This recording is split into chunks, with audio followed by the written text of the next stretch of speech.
Hola a todos. En este vídeo vamos a tratar un concepto que es uno de los más polémicos y más importantes de la educación, la evaluación. Cuando hablamos de evaluación en educación, siempre podemos separar dos partes de esa evaluación. Una que es la evaluación formativa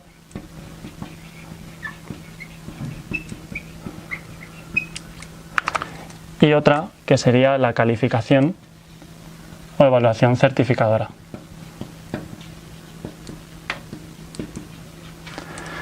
Aunque normalmente se presentan como dos partes diferentes y que están aisladas una de otra, lo que es cierto es que lo ideal es que estén lo más relacionadas posibles. O sea, que un proceso de evaluación formativa nos puede dar información o nos debe dar la información para obtener una calificación, y una calificación debe venir de una evaluación formativa y también dar información a ese proceso.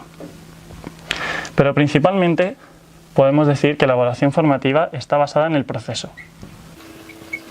Es una evaluación que se centra en permitir la mejora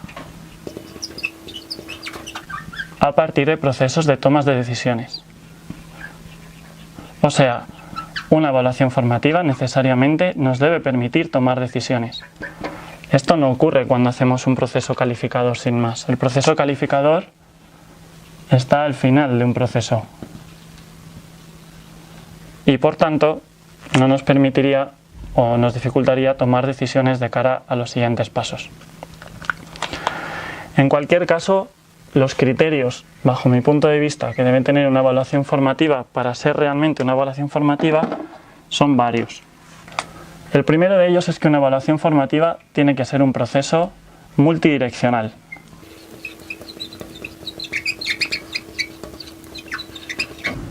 ¿Esto qué significa? Que la evaluación ocurre entre todos los agentes implicados en el proceso,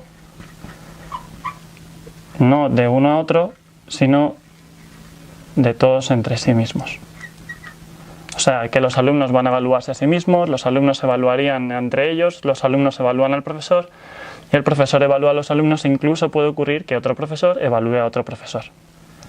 El siguiente de los criterios para que una evaluación sea realmente formativa sería que sea rigurosa y relevante.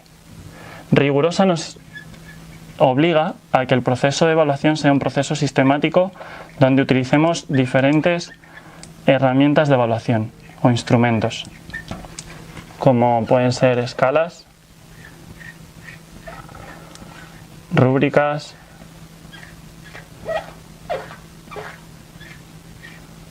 u otros instrumentos como un diario del profesor o del alumno.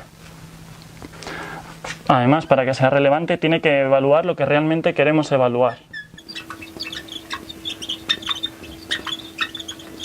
Que esto habitualmente viene determinado por ley a través de los estándares de aprendizaje. Además de evaluar los estándares de aprendizaje que nos vienen fijados por ley, tenemos que evaluar muchas otras cosas que aparecen o que son muy relevantes en el proceso de aprendizaje, como son las relaciones entre los alumnos a través de sociogramas, la relación que hay entre el profesor y el alumno, cuáles son los elementos que generan interferencias, como la situación familiar o el contexto sociocultural de los alumnos, etc. Otro de los elementos fundamentales para que una evaluación sea formativa es que tiene que ser ética. ¿Qué significa que una evaluación sea ética? Una evaluación ética es una evaluación en la que no se utiliza la evaluación como un proceso de control.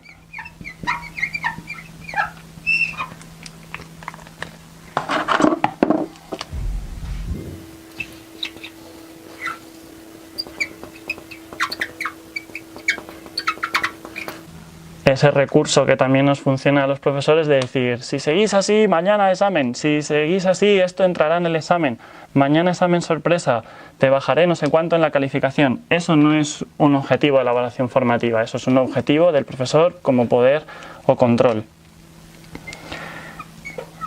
Y por último, es que la evaluación, para ser formativa, debe ser continua e integrada. Que sea continua e integrada implica que la evaluación sea más el símil sería que una evaluación debe parecerse más a un vídeo que a una secuencia de fotos. O sea, una evaluación continua no puede ser una repetición de pruebas que ocurren a lo largo del tiempo. Esas son diferentes pruebas finales en diferentes momentos. Una evaluación continua está dentro del proceso y el alumno muchas veces no siente que está siendo evaluado o no siente que está evaluando a los demás.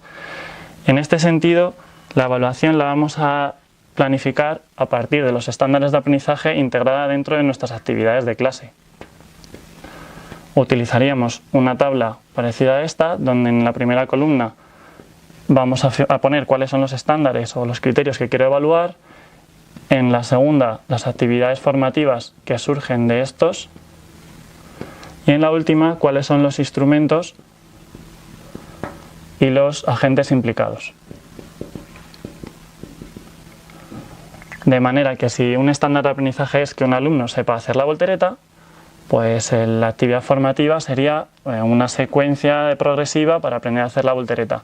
Y dentro de esto utilizaríamos diferentes instrumentos como una rúbrica para que el alumno conozca en qué momento está de ese aprendizaje. Pero ninguna de estas condiciones puede ser factible para una evaluación si no se da una condición fundamental, que es que la evaluación, para ser formativa, tiene que ser viable. Una evaluación viable implica que no tengamos pilas y pilas de papeles que jamás nos vamos a poder llegar a leer.